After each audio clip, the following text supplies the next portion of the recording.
رشید صافی صاحب، آپ بتائیے کہ مجھے تو اس خبر سے تھوڑا سا دھچکا لگا، اور جو کافی دنوں سے خدشات اور باتیں ہو رہی تھیں تو اس میں ایڈ آن ہوا ہے جو سیکریٹری الیکشن جو کمیشن کا استعفیٰ آیا ہے. کیا آپ کو بھی اس میں کوئی غیر معمولی بات لگی یا ایک معمول کی چیز ہے استعفیٰ آ جانا ایسے وقت پہ جب کاغذات کا پروسیس ہو رہا ہو؟ دیکھیں، اگر یہ سیکٹری صاحب جب تک موجود تھے تو الیکشن کمیشن پہ کس کو اعتماد تھا. کل ہی آپ ہی کے پروگرام میں ہم ثانیہ ڈسکس کر رہے تھے اور جتنے بھی پینلسٹ تھے سب الیکشن کمیشن کے کردار پہ معترض تھے.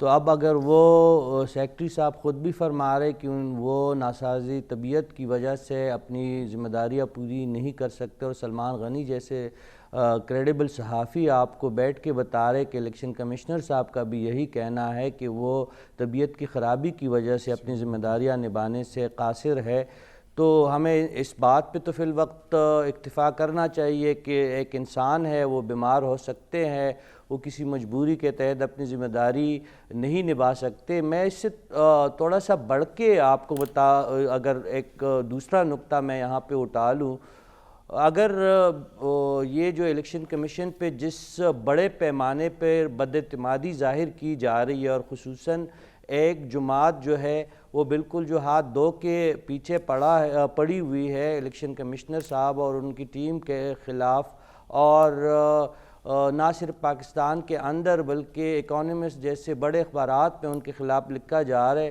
اگر آج یہ ٹیم الیکشن کمیشن کی مستعفی ہو جائے تو یہ جو آئین کے ماہرین ہمارے ساتھ بیٹھے ہیں، بٹی صاحب بھی بہت ساری چیزیں جانتے ہیں، آئین اور قانون سے آگاہ ہے، ڈاکٹر صاحب بھی آئین اور قانون کے ماہر ہے، پھر کیا ہوگا؟ پھر الیکشن ہو جائیں گے اپنے وقت پہ. اگر الیکشن کمشنر صاحب بھی ہاتھ اٹھا لے، جس طرح بہت سارے ہماری سیاسی جماعتوں نے ہاتھ اٹھا لیے، یہ جو مولانا فضل الرحمان صاحب فرما رہے ہیں، یہ جے یو آئی ہی کی ایک قرارداد اب بن چکی ہے، اور آپ کے سامنے خبر بھی یہ آپ کی نظروں سے گزری ہوگی کہ یہ دلاور خان صاحب عملاً جے یو آئی کا حصہ بن چکے ہیں. ان کے صاحبزادے صاحب جو ہے وہ جے یو آئی کو جوائن کر چکے ہیں، اور دلاور خان صاحب جو ہے جو چند ماہ ان کے سینیٹرشپ کے رہتے اس کے بعد وہ بھی مولانا صاحب کو پیارے ہو جائیں گے. اس کے ساتھ ساتھ آج میں سن رہا تھا عوامی نیشنل پارٹی کے سینٹ میں جو پارلیمانی لیڈر ہے حاجی ہدایت اللہ صاحب، وہ بھی فرما رہے تھے کہ یہ قرارداد کے مندرجات سے ان کو اتفاق ہے. یہ بہت ساری چیزیں جو ایمبیگوٹی اور یہ جو افواہیں اور یہ ابہام پیدا کیا جا رہا ہے، اس کے بعد جو مومنٹم پہلے سے آپ کا نہیں بن پا رہا تھا.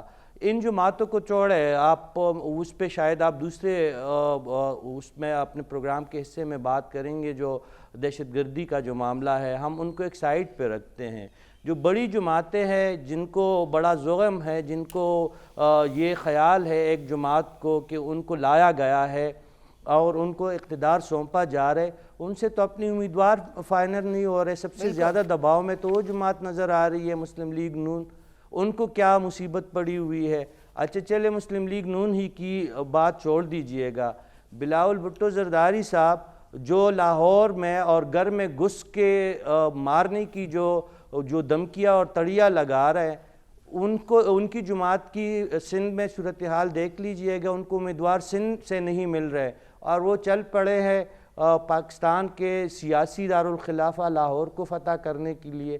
یہ تمام جماعتیں جو ہے اس وقت گم کی کیفیت کا شکار ہے، اور یہ جو ہمارے دانشور ساتھی ہے یہ بھی صحیح بات بتانے سے قاصر ہے یا نہیں بتانا چاہتے. کیا الیکشن کمیشن نے اس ملک میں انتخابات کروانے ہیں؟